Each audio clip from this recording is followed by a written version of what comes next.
واليوم الآخرة وذكر الله كثيرا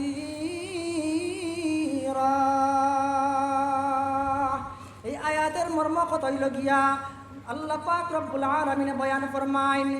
আমরা লাগিয়া আল্লাহ পাক রব্বুল আলামিনে নবীজির মধ্যে রাখেন উত্তম আদর্শ নবীজির মধ্যে রাখেন উত্তম আদর্শ এই উত্তম আদর্শটা খাল লাগিয়ে রাখছেন আল্লাহ পাক রব্বুল আলামিন আয়াতের মধ্যে ফরমাইন যার মর্ম কত হইল গিয়া যারা আল্লাহ এবং পরকাল প্রত্যাশী যারা আল্লাহ এবং পরকাল প্রত্যাশী এবং যারা অধিক পরিমাণে আল্লাহ পাক রব্বুল আলামিনের স্মরণ করে এদের জন্য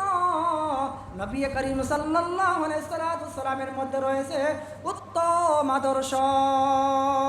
লাকাদ কানা লাকুম ফি রাসূলিল্লাহি উসওয়াতুন হাসানাহ লিমান কানা ইয়ারজুল্লাহ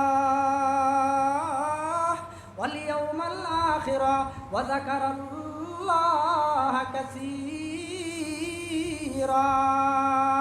এই আয়াত দ্বারা বোঝা যায় যারা খাঁটি ইমানদার হইব যারা খাঁটি মুমিন হইব